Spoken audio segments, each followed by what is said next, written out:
Anda masih bersama kami dalam Merah Putih, saya Doni The Geyser. Terima kasih yang sudah menyaksikan lewat Nusantara TV dan juga saat ini melalui live streaming YouTube kami di Nusantara TV Official. Jangan lupa like, share, subscribe. Kalau ada komentar, pertanyaan silahkan tuliskan di kolom chat. Saya kembali ke Kiai. Kiai, apa yang bisa dilakukan oleh tokoh masyarakat, tokoh agama? Paling tidak begini, ketika kita mau menyampaikan pendapat belum didengar, ya kita juga harus paham. Ada waktu, ada proses. Jangan apa-apa langsung gampang marah, gampang nesu, apa-apa orang dirungokke bakar gitu. Kiai, bagaimana? Untung. Ini udah terjadi apa saja untung. Untungnya begini nih, di Indonesia itu mempunyai spesifikasi sosial yang khusus dibanding negara lain.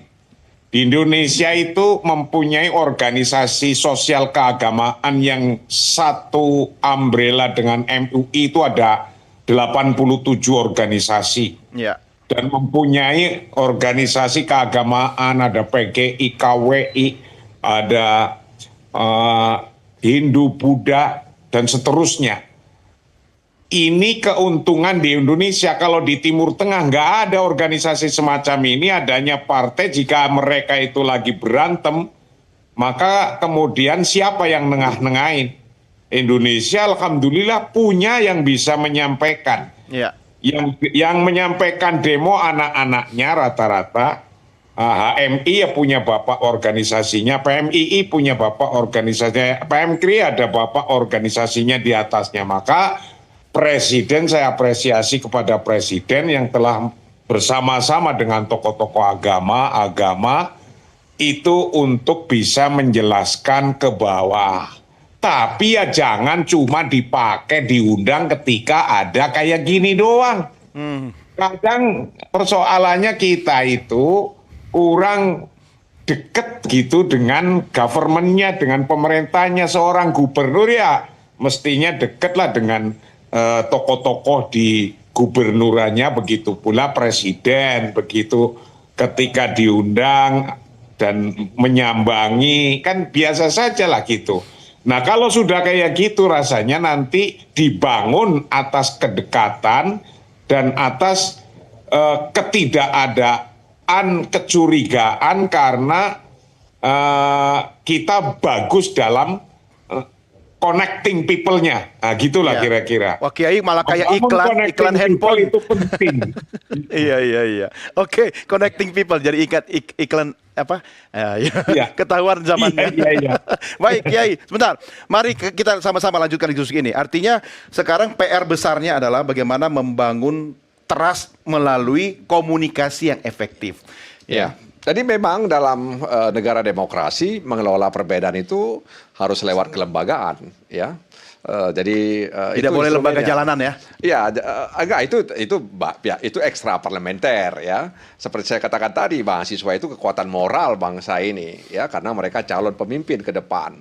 Oleh karena itu mereka menyampaikan ya apa yang mereka lihat, yang apa mereka rasakan, apa yang mereka dengar begitu.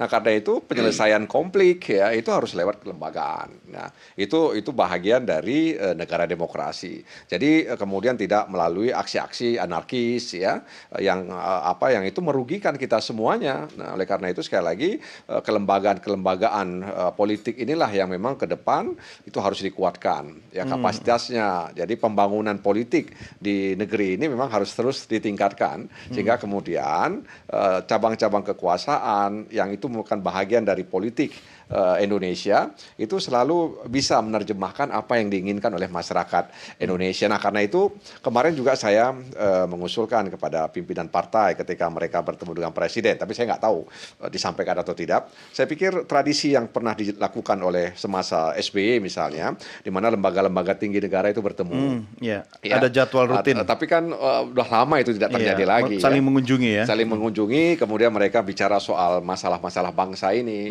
Ya, misalnya Mahkamah Agung bicara soal penegakan hukum dan sebagainya, MK soal bicara konstitusi, KAI bicara soal peradilan dan lain sebagainya.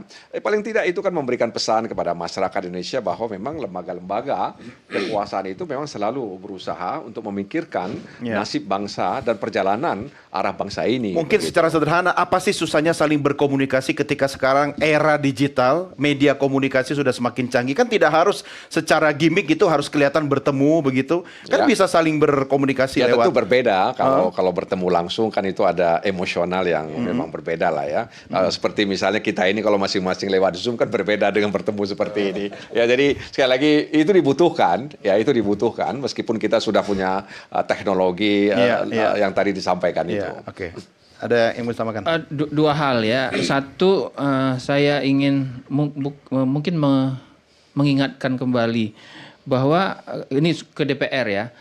DPR itu di posisi manapun dia itu selalu punya dua konstituen. Konstituen di tingkat dapil dan konstituen kalau Pak Nasir Jamil konstituen di tingkat dapil dan konstituen di tingkat nasional. Gitu. Jadi biasanya komunikasi di tingkat dapil itu tidak terlalu masalah. Mereka paham. Karena lebih dekat atau gimana? Iya, karena lebih dekat dan biasanya manajemennya lebih individual. Iya, Nah, iya. lalu kebijakan-kebijakan yang harus dia telurkan, respon-responnya kan bersifat kadang-kadang personal, kadang-kadang kebijakan di tingkat daerah gitu kan. Iya. Lebih skupnya lebih kecil. Iya. Nah, yang menjadi tantangan adalah bagaimana nasional. merespon konstituen di tingkat nasional. Karena kan harus bekerja bersama partainya, kemudian 580 yang lain dan sebagainya. Nah, saya kira di titik itu yang DPR harus memikirkan bagaimana cara berkomunikasi yang Kan efektif. sudah difasilitasi dengan berbagai program. Ternyata kan belum efektif maksimal, kan, belum efektif. Nah, misalnya mungkin ide memberikan tempat aspirasi itu ide yang bagus Iya. dengan catatan dari Gusma. Gusma ya, Gus Katolik. Katolik. Tapi Katolik ya, itu dengan sistem ekosistem kalau Iya. teman-teman di digital Ya, sekarang. boleh dong ekosistemnya. kalau saya tadi kemudian mengkritisi soal kalau sudah difasilitasi semua sarana dan infrastrukturnya tapi kompetensinya masih kurang, sia-sia. Kompetensi itu bisa ditingkatkan kalau ada kemauan dan kepedulian itu yang jadi Tapi masalah. tidak bisa nunggu lama kan? Iya, memang tidak boleh, tidak bisa nunggu lama, harus segera. Nah, karena itu hal kedua saya kira adalah sekarang itu persoalannya tindak lanjut. Isu seperti ini kan berulang. Ingat nggak Bu, tahun 2023 atau 2022? Isunya gorden. Ingat nggak? Iya kan? Iya. 80 juta per rumah atau berapa lah gitu. Kan isunya sama sebetulnya Iya, kan. iya. Kok berulang itu? Artinya tindak lanjutnya belum tepat. Tindak lanjut. Akar masalahnya belum didekati. Enggak, maksudnya Nah, tindak tidak lanjuti, kordennya nggak jadi, ganti rumah gitu Ya, loh. Oke, nah tindak lanjut itu ada 3 retorika saja, simbolik, kemudian substantif. Ya, yang perlu substantif. Substantif itu yang harus sekarang itu yang dilakukan pemerintah retorik sama simbolik udah. Misalnya Afan Kurniawan dikasih rumah, oke, Iya, iya. nggak apa-apa. Tetapi itu kan masih simbolik. Substansinya bukan di situ kan?